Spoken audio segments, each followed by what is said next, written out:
Animal kingdom में animal classification पढ़ा रहे थे कि एनिमल क्लासिफिकेशन किस आधार से कर सकते हैं। तो लेटेस्ट अभी बताया था कि on the basis of animal segmentation.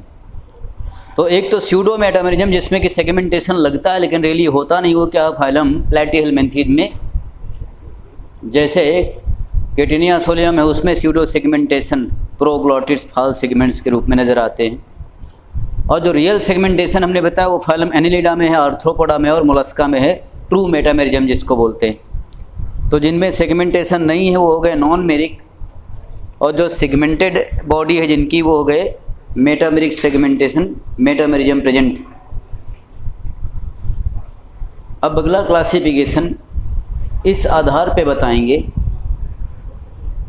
कि एनिमल्स में जो है ना बॉडी टेम्परेचर रेगुलेशन यानी थर्मो रेगुलेशन की किस तरह से टेंडेंसी होती है। तो कुछ एनिमल जो इनिशियल होते हैं लोअर एनिमल्स, उनके बॉडी का टेम्परेचर सराउंडिंग टेम्परेचर के अकॉर्डिंग चेंज करता रहता है, कांस्टेंट नहीं होता है। तो now the classification of animals on the basis of body temperature regulation. Body temperature regulation को बोलते हैं क्या, थर्मो रेगुलेशन। तो कुछ एनिमल्स होते हैं जिनको कहते हैं क्या, कोल्ड ब्लडेड एनिमल्स। तो कोल्ड ब्लडेड एनिमल्स जो होते हैं इनके बॉडी का टेम्परेचर एक्सटर्नल टेम्परेचर के अकॉर्डिंग चेंज करता रहता है, इसलिए इनको एक्टोथर्मल या एक्जोथर्मल एनिमल्स कहा जाता है।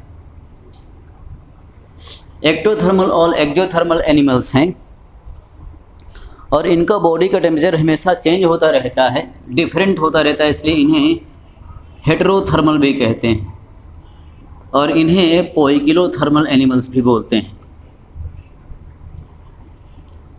तो इनमें क्या है कि body temperature is not constant but changes according to surrounding temperature।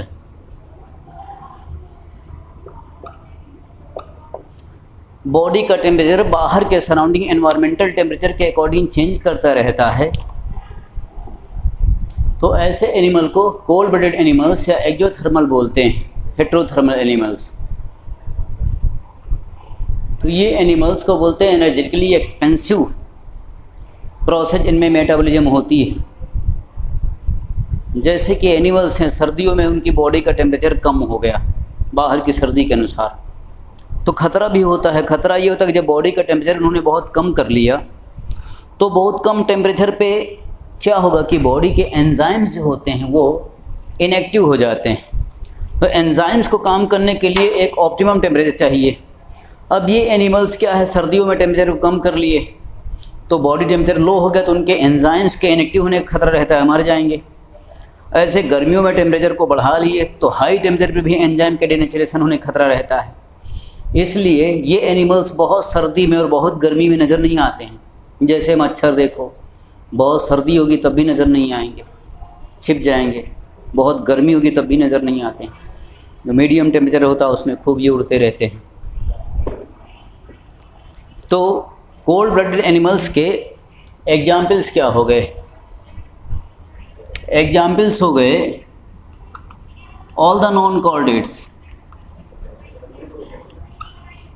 अब नॉन कॉर्डेट फाइलम कौन हो गए?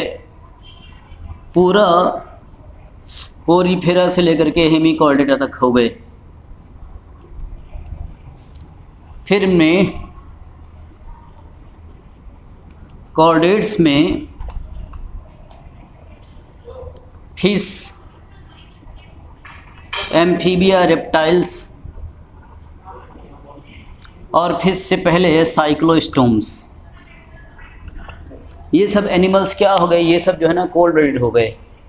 तो वार्म ब्लडेड होता कौन है? सिर्फ दो एनिमल ग्रुप, एक तो बर्ड्स और एक मैमल्स, वही हैं जो कोल्ड ब्लडेड नहीं, बाकी सारे एनिमल्स। तो कह दिया जाए कि कोल्ड ब्लडेड के एग्जाम्पल्स क्या हो गए? All except the birds and mammals, क्योंकि बर्ड्स एंड मैमल्स जो है ना ये वार्म ब्लडेड होते हैं, एंडोथर्मल होते थे। इनके अलावा जितने भी इनसे पहले के एनिमल्स हैं वर्टिब्रेट में साइक्लोस्टोम, फिश, एम्फीबिया, रेप्टाइल्स, ये सब कोल्ड ब्लडेड हैं, और उसके पहले के इनवर्टिब्रेट सब। तो अगर बर्ड्स और मैमल्स को छोड़ दिया जाए तो बाकी सारे एनिमल्स कोल्ड ब्लडेड होते हैं। फिर इनके अपोजिट हो गए क्या, वार्म ब्लडेड एनिमल्स। अब वार्म ब्लडेड एनिमल्स जो होते हैं, इनके बॉडी का अपना इंटरनल टेम्परेचर होता है, जिसको कि ये कांस्टेंट रखते हैं, मेंटेन करके रखते हैं, रेगुलेट करके रखते हैं। तो वार्म ब्लडेड एनिमल्स जो हो गए, इनके बॉडी का अपना इंटरनल टेम्परेचर होता है, इसलिए इनको एंडोथर्मल एनिमल्स भी कहते हैं। और बॉडी टेम्परेचर हमेशा सिमिलर है, इसलिए इनको होमोइयोथर्मल भी बोलते हैं, और इन्हें आइसोथर्मल भी बोलते हैं।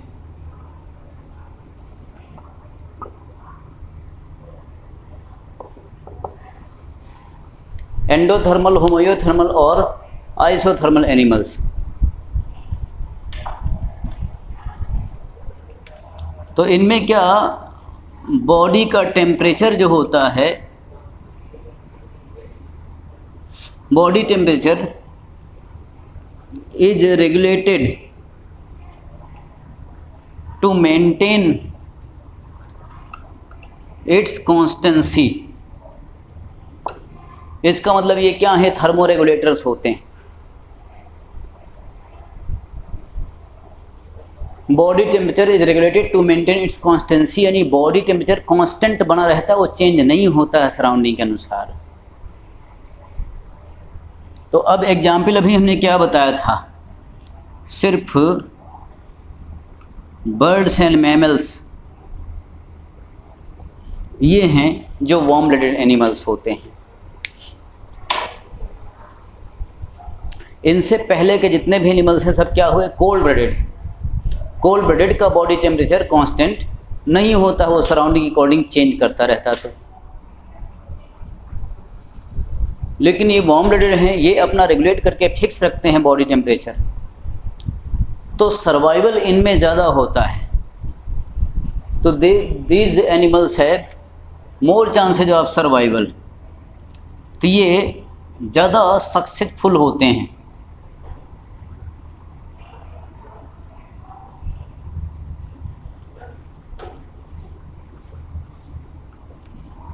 कोल्ड ब्लडेड एनिमल जो होते हैं उनके सर्वाइवल के रेट कम होते हैं, यानी बहुत ठंडी और बहुत गर्मी में उनको खतरा ज़्यादा पड़ जाता है।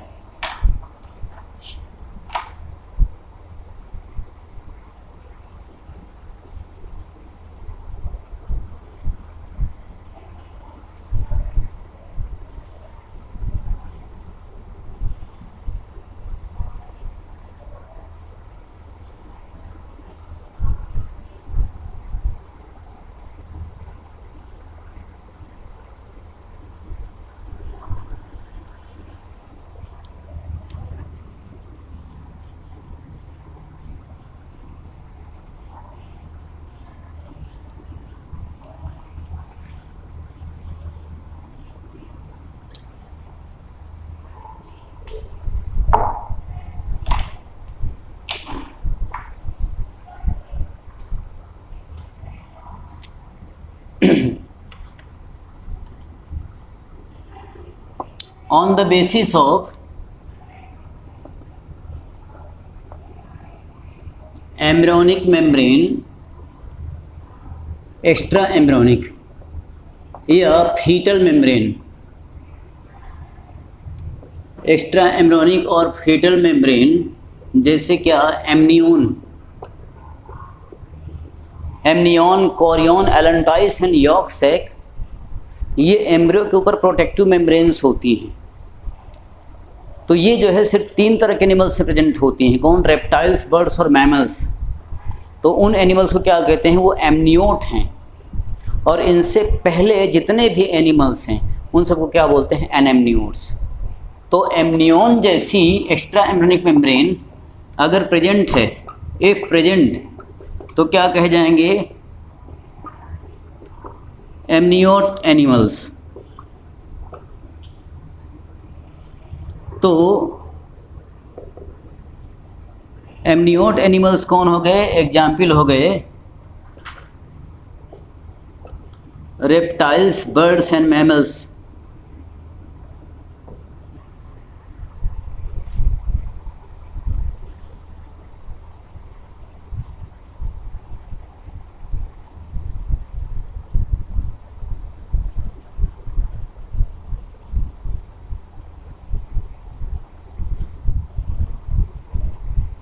और इनसे पहले जो भी एनिमल्स होते हैं जिनमें कि एमनियोटिक मेम्ब्रेन नहीं प्रेजेंट होती हैं, एनेमनियोट एनिमल्स, इनमें एक्स्ट्रा एम्ब्रोनिक और फीटल मेम्ब्रेन्स ये अब्सेंट होती हैं। तो इन्हें क्या कहे? एनेमनियोट्स हो गए। अब ये एनेमनियोट्स के एनिमल्स क्या हो गए? All animals before reptiles.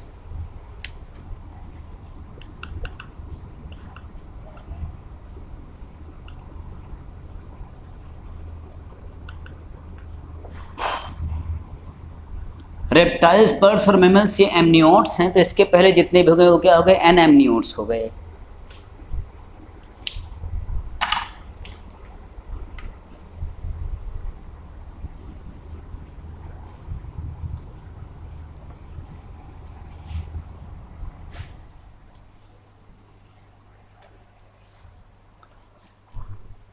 अब एनिमल को क्लासिफिकेशन करें ऑन द बेसिस ऑफ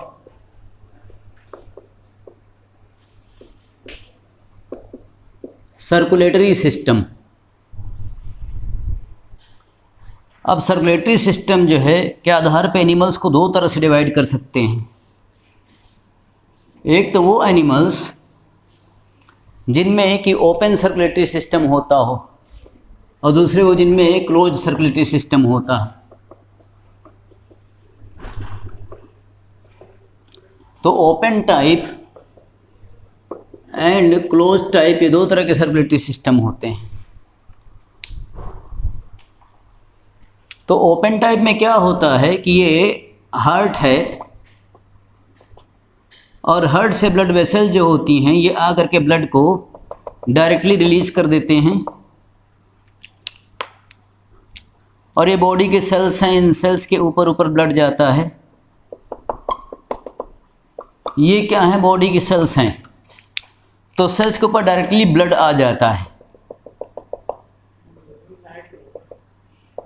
और फिर यहाँ पर एक्सचेंज होता है कि ब्लड में से ऑक्सीजन ले लिया सेल्स ने, ग्लूकोज ले लिया, और ब्लड में अपना कार्बन डाइऑक्साइड डाल दिया। रेस्पिरेटरी गैस एक्सचेंज हो जाने के बाद फिर ये ब्लड वापस हार्ट में भेज दिया जाता है, डीऑक्सीजनेटेड ब्लड। तो यहाँ पर आप देख रहे हो कि सेल्स के ऊपर कैपिलरीज नहीं होती, कैपिलरीज का नेटवर्क नहीं होता है।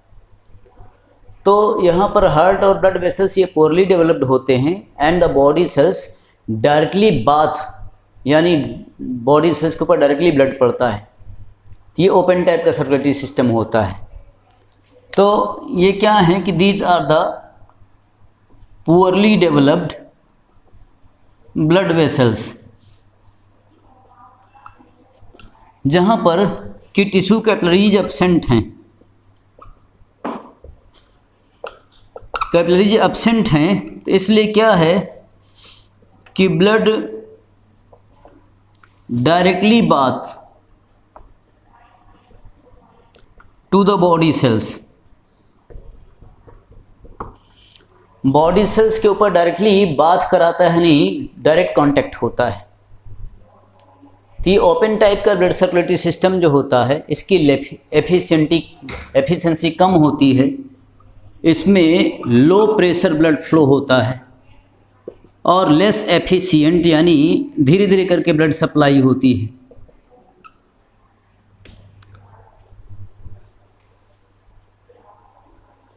तो ओपन टाइप का ब्लड सर्कुलेटरी सिस्टम जो होता है इसके एग्जाम्पल्स क्या हो गए? सोचने की बात है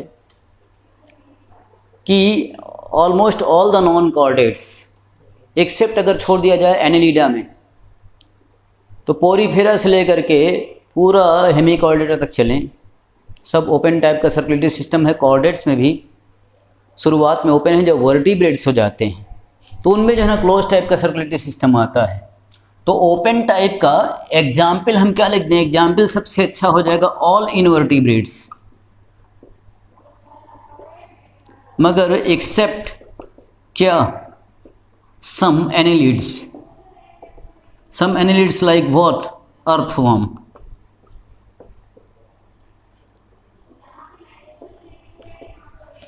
ये एक्सेप्शनल इनवर्टिब्रेट है अर्थवर्म एनेलिडा में, जहाँ पर कि क्लोज सर्कुलेटरी सिस्टम आ गया था। उसके बाद आर्थ्रोपोडा, मोलस्का, इकोनोडर्मेटा में फिर ओपन आ गया। तो क्लोज टाइप का सर्कुलेटरी सिस्टम कहाँ हुआ? क्लोज टाइप का सर्कुलेटरी सिस्टम,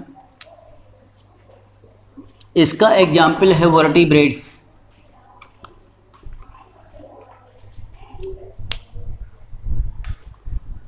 अब वर्टिब्रेट्स कौन हो गए?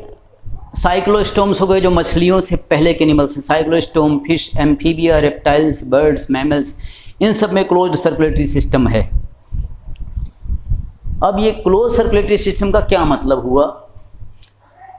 क्लोज सर्कुलेटरी सिस्टम को इसी में समझाएं कि डिफरेंस कहाँ हो जाता है। क्लोज सर्कुलेटरी सिस्टम में सबसे बड़ा डिफरेंस ये है कि ब्लड वेसल्स, आर्टरीज जो होंगी, ये इस तरह से ब्रांचेज आर्टेरियोल्स में डिवाइड होंगी। फिर आर्टेरियोल से पतली पतली कैपिलरीज ऐसे बनेंगी, टिश्यू कैपिलरीज। और टिश्यू कैपिलरीज जो होंगी, ये टिश्यू की बॉडी सेल्स तक जा करके ब्लड को सप्लाई करेंगे। लेकिन देखो, डायरेक्ट ब्लड जो है ना, ये सेल्स के ऊपर नहीं होता है। अब ये टिश्यू कैपिलरीज जो है ना, फिर ये वेनस ब्लड में कन्वर्ट हो जाएंगी, तो ये वेन्यूल्स फिर जा करके वेन्स में से कंबाइन हो जाएंगी। तो सबसे बड़ा डिफरेंस क्या नज़र आ रहा है? डिफरेंस नज़र ये आ रहा है कि बॉडी के cells, these are not in direct contact with the blood. यहाँ क्या है, यहाँ पर ये टिश्यू कैपिलरीज प्रेजेंट हैं क्लोज टाइप में।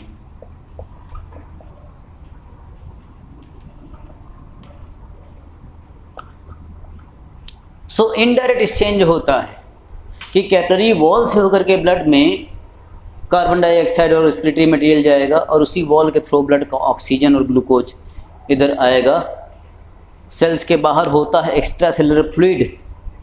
ये बॉडी की सेल्स हैं टिश्यू में, सेल्स के बाहर क्या होगा? ECF यानी एक्स्ट्रा सेलुलर फ्लूइड है। तो कैपिलरी वॉल और एक्स्ट्रा सेलुलर फ्लूइड, ये दो पर्दे हैं जो ब्लड और सेल्स के बीच में है। This is the extra cellular fluid. तो डायरेक्ट एक्सचेंज नहीं होता है।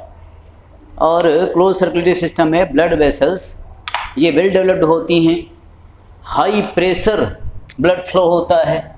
पहली बात है कि टिश्यू कैपिलरीज प्रेजेंट होती हैं, and well developed heart and blood vessel होता है, ज़्यादा एडवांस होता है, और इनमें हाई प्रेशर ब्लड फ्लो होता है, और इनकी एफिशिएंसी ज़्यादा होती है, यानी जल्दी तेज़ गति से, हाई रेट से ब्लड सर्कुलेशन होता है। और लिख दिए एग्जाम्पल्स क्या हो गए? Vertebrates have the close type of circulatory system.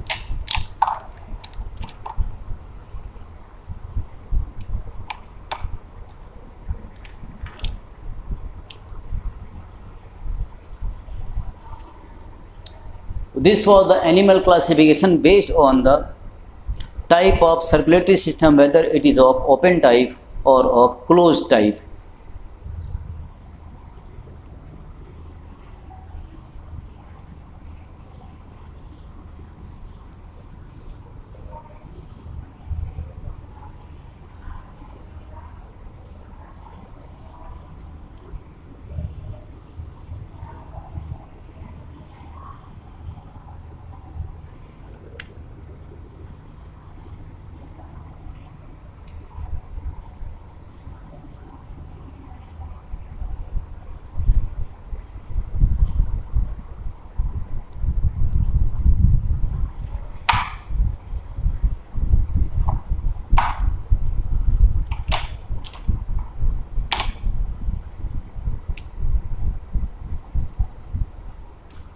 तो अब अगला क्लासिफिकेशन करें एनिमल्स का on the basis of notochord. तो नोटोकॉर्ड क्या होती है? ये एनिमल्स के इधर डॉर्सल सरफेस, पीठ की तरफ एक सपोर्टिंग रॉड होती है, जिसकी ओरिजिन मेजोडर्मल होती है, तो notochord is a supporting mesodermal rod on dorsal body surface.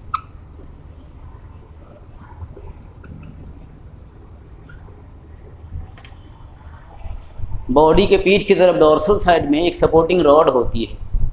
अगर ये नोटोकॉर्ड प्रेजेंट है तो हम बोलते हैं एनिमल्स को कॉर्डेट्स। नोटोकॉर्ड को कॉर्डा डोर्सैलिस भी कहते हैं, यानी डोर्सल सरफेस वाली प्रेजेंट नोटोकॉर्ड। तो नोटोकॉर्ड को बेसिस बनाया इफ अब्सेंट, अगर ये अब्सेंट है तो एनिमल को क्या बोलेंगे, नॉन कॉर्डेट एनिमल।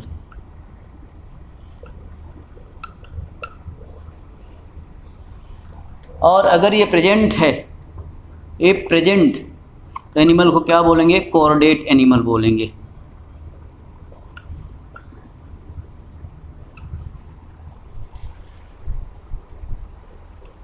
तो नॉन कॉर्डेट एंड कॉर्डेट ये हो गया। अब ये जो नॉन कॉर्डेट एनिमल्स हो गए, इनमें फाइलम पोरीफेरा से लेकर के पूरे हेमिकॉर्डेटा तक आ गए सारे फाइलम। तो इनमें कौन कौन से फाइला आ जाएंगे, देखो फाइलम के प्लूरल नंबर को फाइला कहते हैं। फाइलम पोरीफेरा, फिर फाइलम निडेरिया या सिलेंट्रेटा, फाइलम टेनोफोरा, फिर फाइलम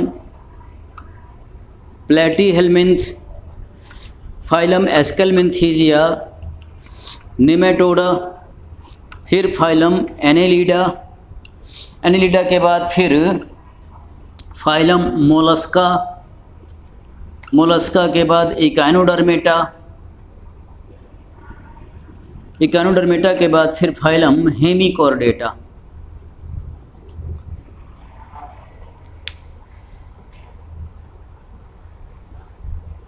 पोरीफेरा, निडेरिया और सिलेंट्रेटा, टीनोफोरा, प्लेटीहेलमिन्थीज, एस्केलमिन्थीज और Nematoda, Annelida, Mollusca, Echinodermata, Hemichordata, ये सब क्या हैं, नॉन कॉर्डेट्स हो गए। और हेमिकॉर्डेटा के जस्ट बाद फिर कॉर्डेटा फाइलम। अब फाइलम कॉर्डेटा में सुपर क्लास फिशेज आ गए, क्लास एम्फीबिया, फिश से पहले साइक्लोस्टोम्स, ये सब वर्टिब्रेट हो गए। Cyclostome fish, amphibia, reptiles, birds and mammals.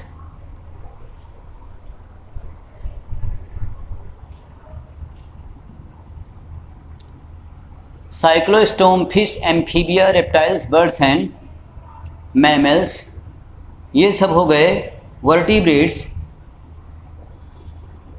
और वर्टिब्रेट्स से पहले कुछ प्रिमिटिव कॉर्डेट्स जिनको कहते हैं यूरोकॉर्डेट्स एंड सिफेलोकॉर्डेट्स, ये भी कॉर्डेटा में आ गए।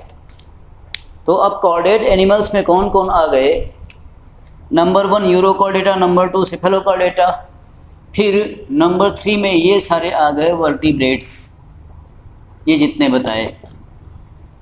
तो यूरोकॉर्डेटा, सिफेलोकॉर्डेटा एंड वर्टिब्रेटा, ये तीनों आ गए किसमें, कॉर्डेटा में।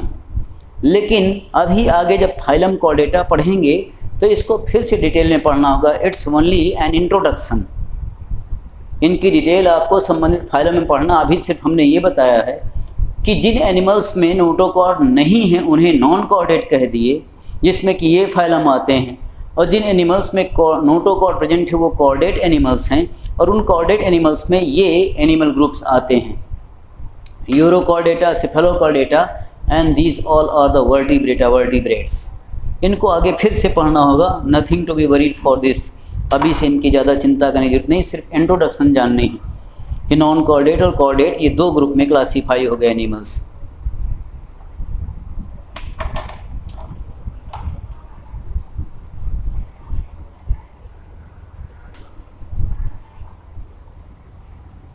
On the basis of notochord, the animals are classified into non-chordate and chordates. Non-chordates are Porifera, Coelenterata, Ctenophora, Platyhelminthes, Aschelminthes, Annelida, Arthropoda, Mollusca, Echinodermata, and Hemichordata. And the chordate animals are Urochordates, Cephalochordates, and the vertebrates. The vertebrates include cyclostomes, fishes, amphibia, reptilia, birds, and finally mammals.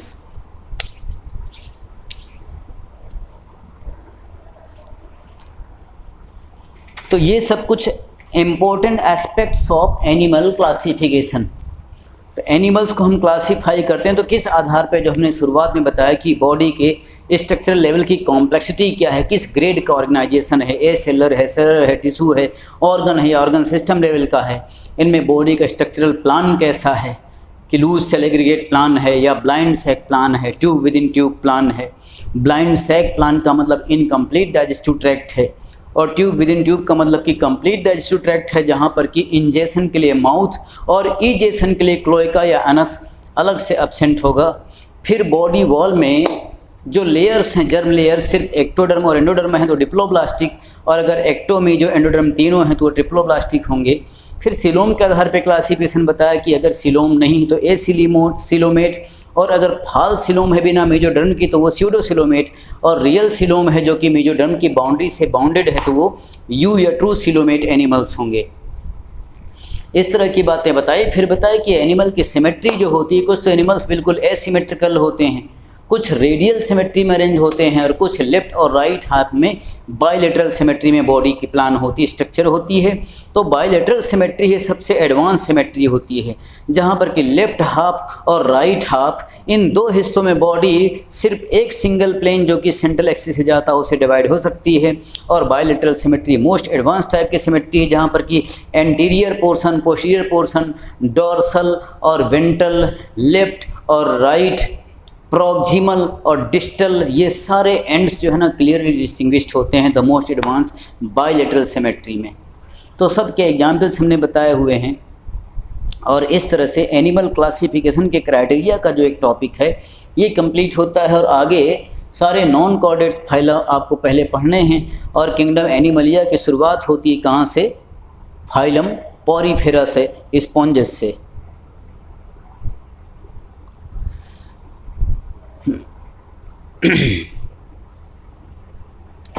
तो फिर अब अगला chapter start करेंगे, phylum Porifera, ये लिखेंगे।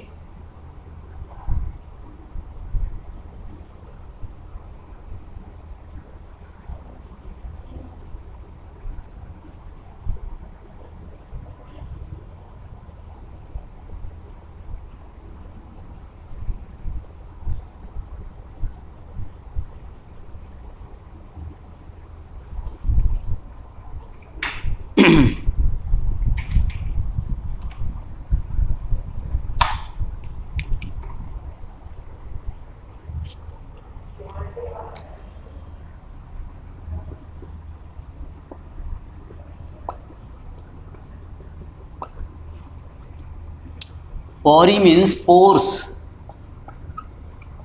और फेरा means bearing. तो ये एनिमल्स हो गए pore bearing animals, porous animal, जिनमें कि बहुत ज़्यादा पोर्स होते हैं। तो इनकी बॉडी में इतने ज़्यादा पोर्स होते हैं कि इन्हें कहा जाता है स्पॉन्जी बॉडी होती, तो इन्हें कॉमनली क्या बोलते हैं, स्पॉन्जेस बोलते हैं। और ये पोरीफेरा जो है, these are the first multicellular animals.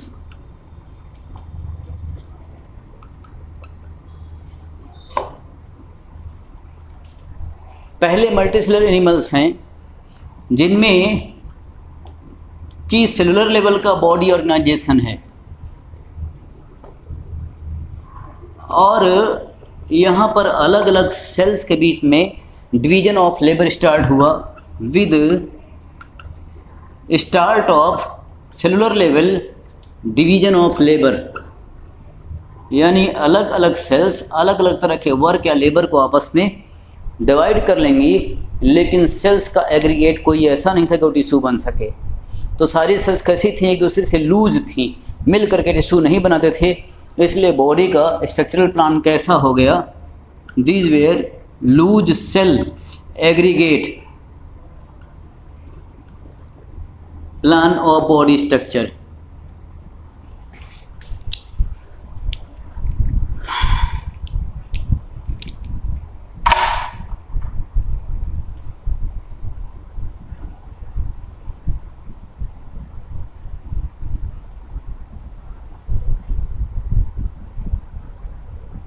तो ये तो इंट्रोडक्शन हो गया, और आगे शुरुआती बातें जो बताई हुई थी अभी एनिमल क्लासिफिकेशन में, वो सब फिर हर फाइलम में रिपीट की जाएंगी। जैसे ये बात हमने पहले बताई हुई है अभी उसको फिर रिपीट किया जब इस फाइलम की बात आई। तो अब इनकी बॉडी वॉल कैसी होगी, डिप्लोब्लास्टिक बॉडी वॉल होती, जानते ही हो आप, जिनमें कोई भी सिलोम नहीं होती है। तो ये एसिलोमेट एनिमल्स हैं, और ये सिमेट्री के मामले में मोस्टली एसिमेट्रिकल होते हैं।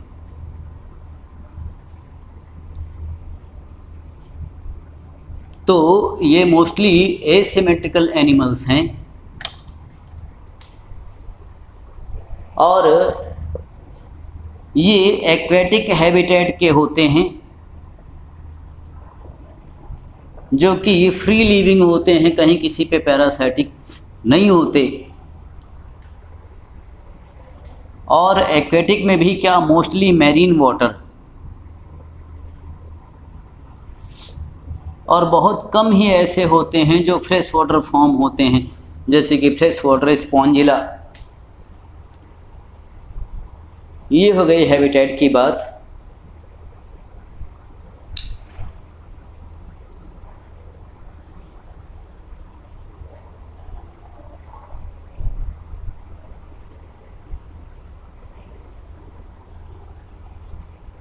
Diploblastic body wall means body wall will develop only from the two germ layers or embryonic layers, the outer ectoderm and the inner endoderm। तीसरी ये जर्म लेयर मेजोडर्म इनमें प्रेजेंट नहीं होती है। Ectoderm and endoderm germ layer सी appear होती body wall में। तो डिप्लोब्लास्टिक बॉडी वॉल हो गई जिनमें कोई सिलोम नहीं होती, asymmetrical symmetry, mostly marine habitat. अब इनकी बॉडी कैसी होती है समझने के लिए किसी एक एनिमल्स का एग्जाम्पल ले लें। जैसे कि द सिंपलेस्ट एनिमल हैं ल्यूकोसोलनिया या साइकोन साइफा, तो उनका एनिमल ले लें। ये मोस्टली सीडेंट्री होते हैं, यानी चलते फिरते ज़्यादा नहीं होते हैं, अटैच्ड ही होते हैं कहीं एक जगह। अब कोई एक स्पॉन्ज एनिमल का एग्जाम्पल लेके उसकी बॉडी को समझने की कोशिश करते हैं कि बॉडी कैसी होगी। सपोज ये एक स्पॉन्ज की बॉडी है और लॉन्गिट्यूडिनल सेक्शन में इसको हम देखते हैं ऐसे, तो इसकी बॉडी इस तरह से दिखाई पड़ती है।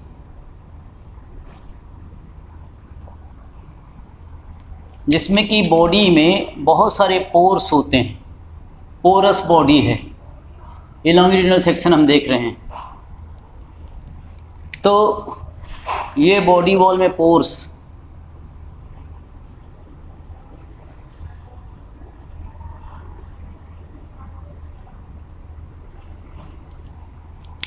अब ये पूरे पोर ही पोर हैं, ये सब जो है बॉडी वॉल में देखो, ये इधर पोर्स बन गए।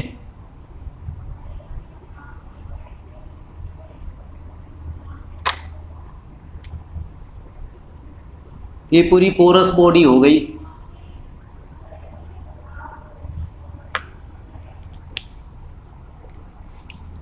बॉडी वॉल क्या होता है? डिप्लोब्लास्टिक है। तो बाहर ये सेल्स की एक लेयर है। ये जो बाहर की सेल लेयर है, इन सेल्स को क्या बोलते हैं? ये हैं पिनेकोसाइट सेल्स। ये बाहर की सेल्स हो गई पिनेकोसाइट्स।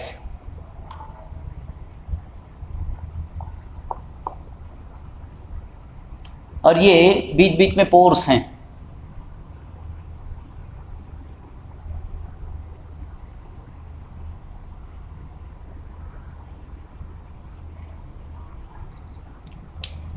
अंदर की जो सेल लेयर है, अंदर की सेल लेयर ऐसे कॉलर लाइक सेल्स की बनी होती हैं। इनको कोइनोसाइट्स बोलते हैं। ये एक सेल लेयर अंदर हो गई।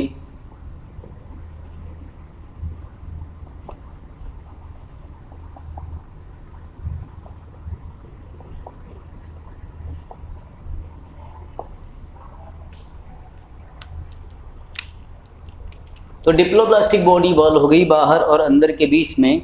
यहाँ पर कोई सेल नहीं है। यहाँ पर क्या मटेरियल पैक होता है, जिसको क्या बोलते हैं? मेसोग्लिया या मेजेनकाइम मटेरियल है। ये दो ही सेलर लेयर हैं। तो ये आउटर जो एक्टोडर्म है, ये पिनेकोसाइट्स का बना है, जिसको क्या बोलते हैं? पिनेकोडर्म बोलते हैं। और ये अंदर का जो एंडोडर्म है, इसको गैस्ट्रल टर्म को क्या बोलते हैं? कोइनोडर्म बोलते हैं। कोइनोडर्म इसलिए बोलते हैं कि it is made up of collar like क्या? Choanocyte sales.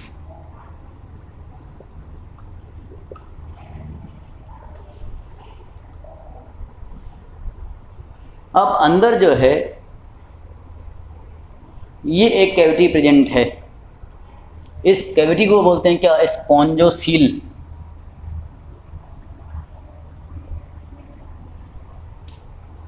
तो दीज कोइनोसाइट सेल्स, ये ऐसे कॉलर लाइक सेल्स होती हैं जिनमें कि फ्लैजिला प्रेजेंट होता है। तो these line the spongocoel and canal system.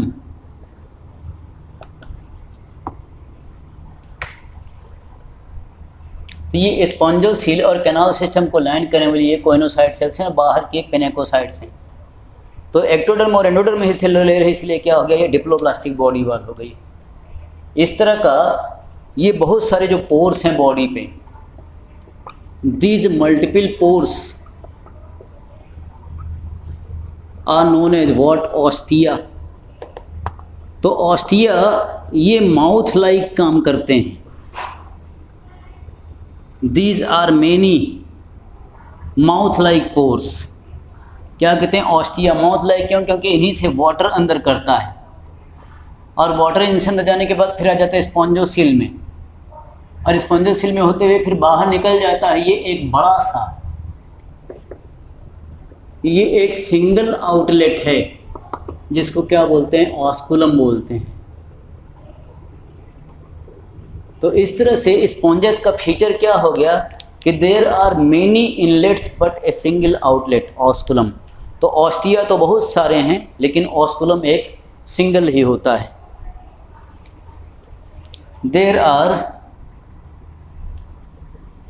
Many ostia but single osculum. Ostia क्या हो गए? ये हो गए जिनसे कि वाटर अंदर जाता है, स्पॉन्जोसील, फिर ऑस्कुलम आउटलेट का काम करता है। तो अब इससे क्या होता है कि एक ये अटैच्ड है, सिलेंडरी है, और पानी का झटका अंदर गया, स्पॉन्जोसील से बाहर निकल गया, तो वाटर का जो ऑक्सीजन है वो सारी सेल्स को डिस्ट्रीब्यूट हो गया। वाटर के अंदर जो न्यूट्रिशन है, खाने पीने की चीज़ें, वो सेल से पहुंच गया, और सेल से अपना कार्बन डाइऑक्साइड और सेक्रेटरी मटेरियल वाटर में डाल दिया गया, वो बाहर फेंक दिया गया। तो ये एक वाटर का कैनाल या ट्रांसपोर्ट सिस्टम जो बनता है, ये रेस्पिरेशन, एक्सचेंज, फूड की गैदरिंग और एक्सक्रीटरी वेस्ट मटेरियल को बाहर निकालने में हेल्प करता है।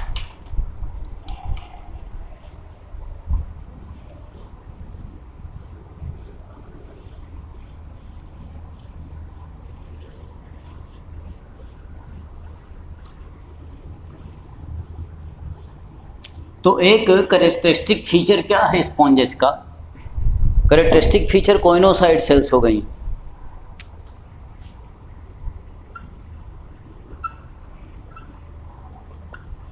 लेकिन कैरेक्टरिस्टिक वाटर कैनाल और वाटर ट्रांसपोर्ट सिस्टम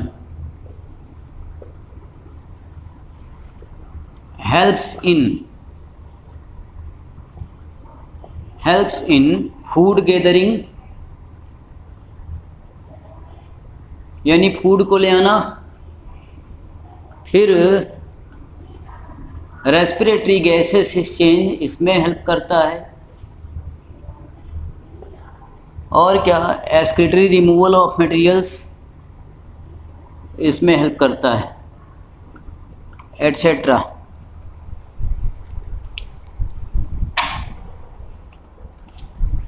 और अभी हमने बताया कि spongocoel and water canal system is lined by the collar like cells, the coenocytes.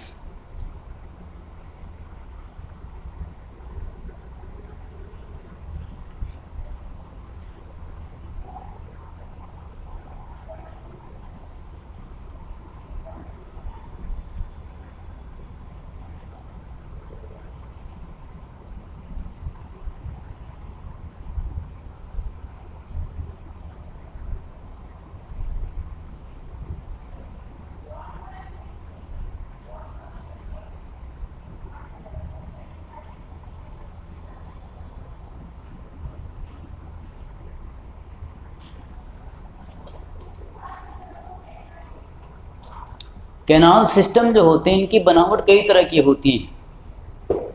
अभी जो डायग्राम बनाए थे तो सबसे सिंपल टाइप की कैनाल सिस्टम है कि वाटर जो है ना वो ऑस्टिया से अंदर गया स्पॉन्जोसील में, स्पॉन्जोसील में जा करके एक्सचेंज किया और फिर ऑस्कुलम से बाहर निकल गया।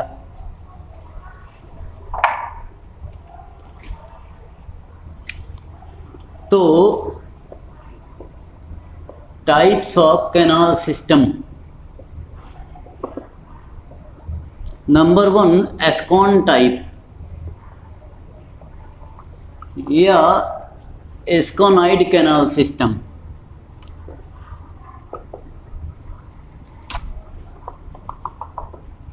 इसका एग्जाम्पल क्या है? ल्यूकोसेलिनिया और साइकोन में ये होता है। तो पाथ ऑफ वाटर यही है कि वाटर जो है ना ये ऑस्टिया में गया, ऑस्टिया से कहाँ जाएगा? स्पॉन्जोसील में। स्पॉन्जोसील के बाद फिर ऑस्कुलम से हो करके आउट बाहर निकल जाएगा।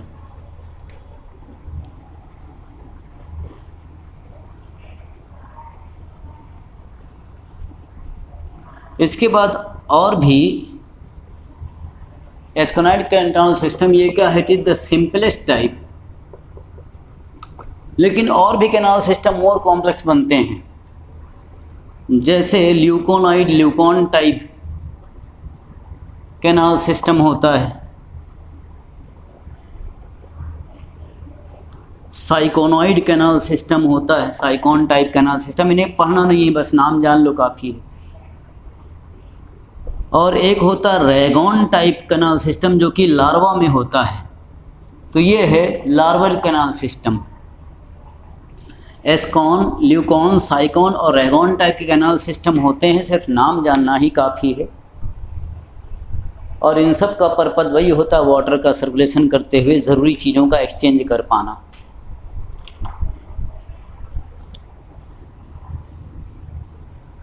अब ये फूड का जो डिस्ट्रीब्यूशन किया तो वो सेल्स के अंदर जाएगा और डाइजेशन होगा। तो इंट्रासेलुलर डाइजेशन, यानी सेल के अंदर होता है डाइजेशन, कहाँ? इन coenocytes.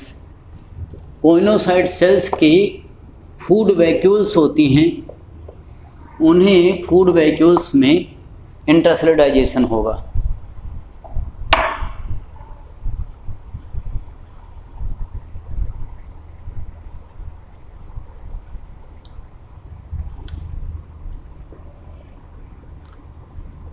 Some cells present in mesoglea का जो मटेरियल है उनमें प्रेजेंट होती हैं कुछ अदर सेल्स। तो ये सेल्स प्रेजेंट हैं मेजोग्लिया मटेरियल में, लेकिन ये खुद एक नॉन सेलुलर लेयर होता है। इसमें जो सेल्स आई हैं, कहाँ से आई हैं? जो बाहर पिनेकोसाइट पिनेकोडर्म है वहाँ से, या अंदर कोइनोसाइट से। जैसे एग्जाम्पल क्या है? ट्रोफोसाइट्स। ट्रोफो मीन्स न्यूट्रिशन वाली सेल्स। तो ये क्या होते हैं? दीज आर न्यूट्रिटिव सेल्स, कि ये बाकी सारी सेल्स को न्यूट्रिशन प्रोवाइड करती हैं।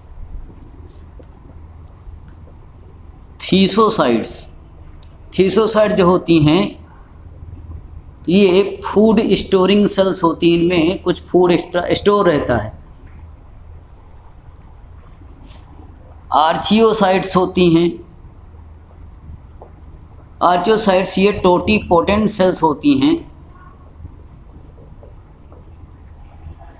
अब यहाँ पर टोटीपोटेंट का मतलब क्या है? टोटी मीन्स टोटल और potent means potency.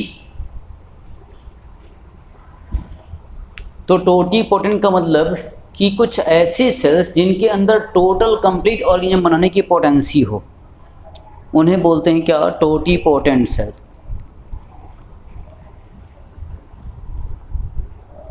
Totipotent means total potency वाली सेल्स।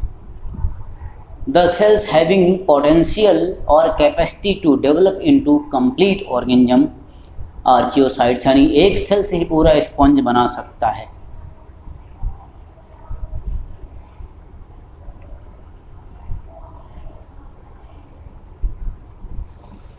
कुछ और भी सेल्स प्रेजेंट होती हैं जो अमीबॉइड शेप की होती हैं, तो इन्हें कहते हैं क्या? ये हैं अमीबोसाइट्स। अमीबोसाइट्स ये किसी दूसरे तरह की सेल्स पे कन्वर्ट हो सकती हैं, यानी इनसे ट्रोफोसाइट भी बन सकता है, थीसोसाइट भी बन सकता है, आर्चियोसाइट भी बन सकता है, तो be converted into other type of cells. But archaeocytes make the complete organism.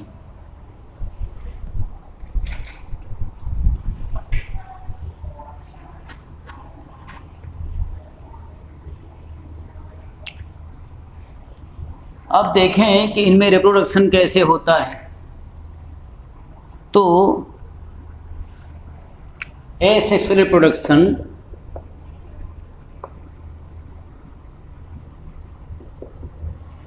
का तरीका क्या है? फ्रैगमेंटेशन,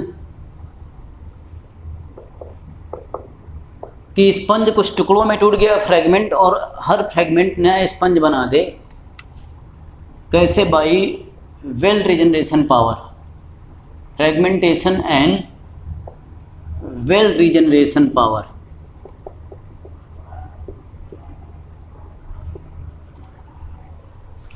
हर फ्रैगमेंट रीजनरेट करके नया स्पंज बना देगा।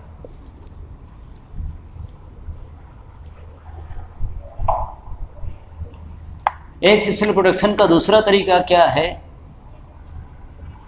By internal buds. इंटरनल बड से रिप्रोडक्शन होता है, तो उसको क्या बोलते हैं? Internal budding. और ये इंटरनल बडिंग होती है, तो इस प्रोसेस को जेम्यूलेशन भी कहते हैं।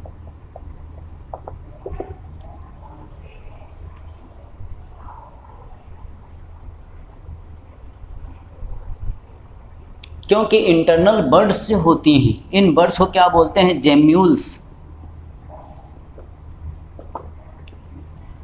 तो जेम्यूल्स जो बर्ड्स हैं ये बॉडी के अंदर बनती कैसे? अभी हमने बताया था एक खास तरह की सेल्स होती हैं क्या? आर्चियोसाइट्स। ये ऐसे आर्चियोसाइट्स के कलेक्शन हैं। और जब बहुत ही कंडीशन ऐसी होती है कि फेवरेबल कंडीशन ना हो, वाटर की डिफिशिएंसी हो, फूड की डिफिशिएंसी हो, तो आर्चियोसाइट इकट्ठा होकर के ऐसे छोटे छोटे क्लस्टर्स जेम्यूल बड बना लेती हैं, और जब पानी मिलता है तो ये फट करके पूरा नया स्पंज बना देगा। तो जेम्यूल्स नाम की बड होती हैं जो आर्चियोसाइट सेल्स का कलेक्शन होती हैं, और इनसे नया स्पंज बनता है। तो इसको क्या बोलते हैं? इंटरनल बडिंग कर करके एक एसेक्सुअल रिप्रोडक्शन का तरीका है जेम्यूलेशन थ्रो इंटरनल बड जेम्यूल्स।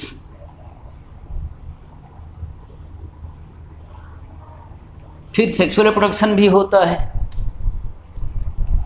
लेकिन सेक्सुअल रिप्रोडक्शन के लिए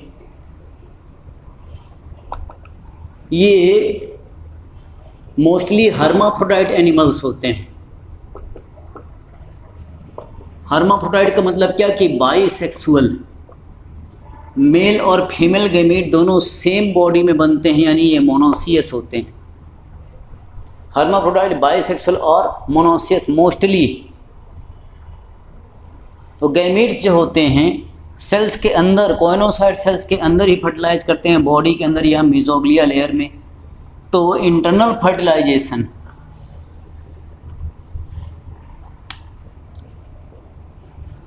ऑफ गैमीट्स, यानी मेल और गैमीट्स, मेल और फीमेल गैमीट्स का इंटरनल फर्टिलाइजेशन होता है। शरीर के अंदर, बॉडी के अंदर फर्टिलाइजेशन हो तो उसको इंटरनल बोलते हैं। और मेल और फीमेल स्पर्म ओवम उनका फर्टिलाइजेशन होगा। स्पर्म और ओवम दोनों सेम बॉडी से बना, इसलिए क्या बोले बाईसेक्सुअल या हर्माफ्रोडाइट या मोनोसियस एनिमल है। तो जाइगोट बना, और जाइगोट जो है ना डायरेक्ट नया बच्चा नहीं बनाता है, तो पहले लार्वा बनता है। लार्वा जैसे एग्जाम्पल पेरेनकाइमुला लार्वा इन ल्यूकोसिनेलिया, पेरेनकाइमुला लार्वा, और एक लार्वा एम्फीब्लास्टुला। तो ये लार्वा हैं, इनसे फिर जो है ना एडल्ट डेवलप करता है। और कहीं भी अगर लार्वा के स्टेज से होते हुए डेवलपमेंट हो तो ऐसे डेवलपमेंट को बोलते हैं क्या? Indirect development.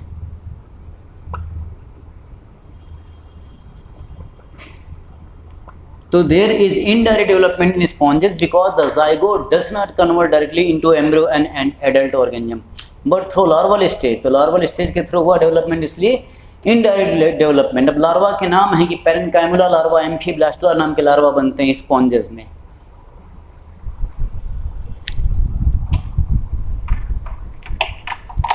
अब सिर्फ और सिर्फ एग्जाम्पल्स पढ़ने हैं कि फाइलम पोरीफेरा या स्पॉन्जेस में कौन से एनिमल्स आते हैं, उनके नाम याद करने हैं एग्जाम्पल से।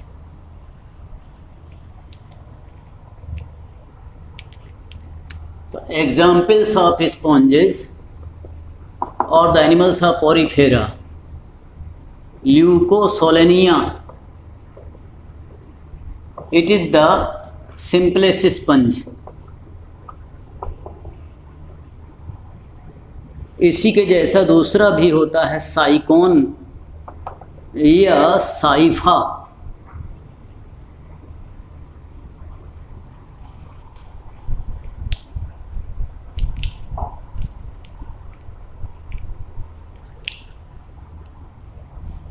ल्यूकोसोलेनिया हो गया, साइकोन हो गया, यूप्लेक्टेला। यूप्लेक्टेला को कहते हैं द वीनस फ्लावर बास्केट। तो ये ऑर्नामेंटल गुलदस्ता बनाने के काम में आता है।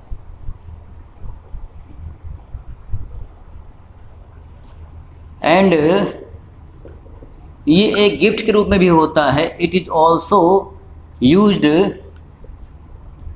As a wedding gift. शादी में उपहार देने में काम आता है जापान में। एंड ऑर्नामेंटल, सजावट में जो है ना गुलदस्ते की तरह भी काम आता है। तो स्पॉन्जेस में जो है ना कैल्शियम कार्बोनेट के, पत्थर के या स्पॉन्जिन फाइबर के या शीशे के चमकते हुए कांटे होते हैं स्पिक्यूल्स। तो ये चमकीले शीशे कांटे होते हैं, उनके बीच में फूलों के डलिया सजा करके गुलदस्ता बनाया जाता है। और कुछ के अंदर जो है ना मेल और फीमेल कीड़े जैसे होते हैं, श्रिम्प, पानी में रहने वाले, वो दोनों अंदर जाते हैं और पूरी ज़िंदगी के लिए पैक हो जाते हैं। इसके अंदर स्पॉन्जोसील में ही वो फर्टिलाइज करते हैं, कॉपुलेट करते हैं। तो मेल और फीमेल हमेशा के लिए इनके अंदर बंद हो जाते हैं। इसीलिए शादी के बाद एक अटूट बंधन का प्रतीक मानते हुए इनको वेडिंग गिफ्ट के रूप में भी दिया जाता है यूप्लेक्टेला को।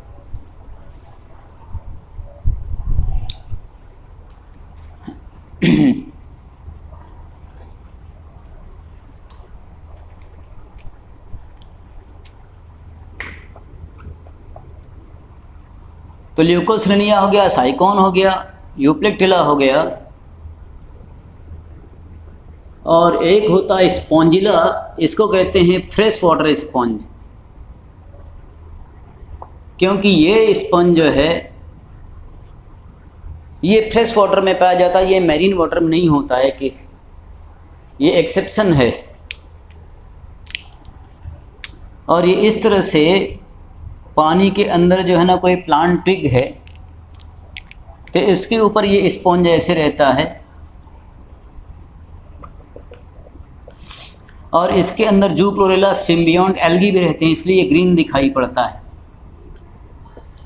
Spongilla fresh water sponge.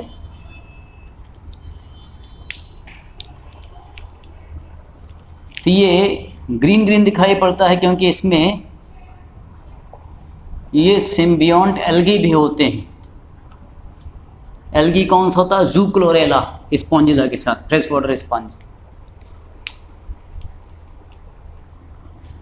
और यू स्पॉन्जिया एक ऐसा स्पंज होता है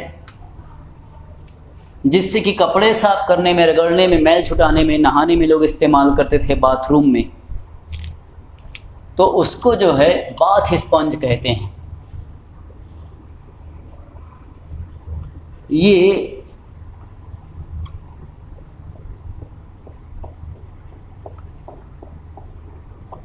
ऐसा होता है यू स्पॉन्जिया।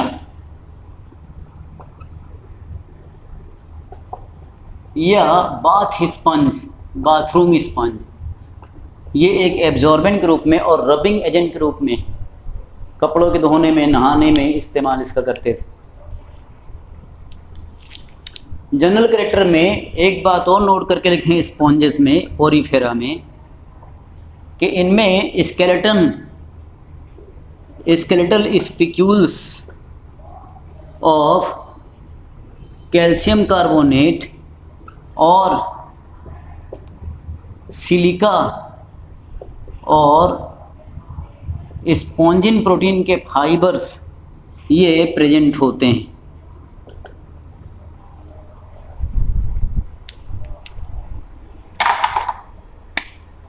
और भी कई एग्जाम्पल्स हैं, लेकिन अगर इतने एग्जाम्पल्स भी आप याद कर लें तो काफ़ी हो जाएगा।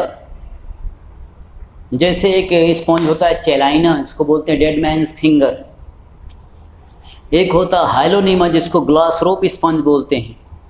एक होता है क्लायोना, जिसको कि बोरिंग स्पंज कहते हैं। लेकिन अननेसेसरी इतने एग्जाम्पल सब बताने की ज़रूरत नहीं है। ज़्यादातर एनसीईआरटी की बुक में लिखे हुए जो एग्जाम्पल्स हैं, नाम हैं, वही आते हैं। यहाँ पर एक इम्पोर्टेंट नोट और बताएंगे, एक एग्जाम्पल। स्पॉन्जेस में एक स्पॉन्ज होता है प्रोटीरोस्पॉन्जिया। तो प्रोटीरोस्पॉन्जिया जो है ना कोइनोसाइट जैसे मल्टी कॉलोनियल स्पॉन्जेस होते हैं, और इन्हें ये माना गया है कि प्रोटोजोआ से पोरीफेरा का एवोल्यूशन हुआ होगा, तो ये इंटरमीडिएट कनेक्टिंग लिंक बने होंगे। तो प्रोटीरो यानी प्रोटोजोआ जैसे हैं और ये स्पॉन्जेस भी हैं, तो प्रोटोजोआ और स्पॉन्जेस के बीच कनेक्टिंग लिंक हो गए। तो दीज आर कॉलोनियल स्पॉन्जेस जो कि किससे रिजेंबल करते हैं? Resembling the choanocyte cells, choanocyte cell से मिलते जुलते होते हैं ये, and consider to be connecting link between protozoa and porifera. Protozoa और पोरीफेरा के बीच में कनेक्टिंग लिंक ये माने जाते हैं प्रोटीरोस्पॉन्जिया। अभी हम अनम्यूट कराते हैं और अगर किसी को कुछ पूछना है तो हमसे बात कर लेंगे, पूछ लेंगे, फिर उसके बाद आप एग्जिट कर सकते हो।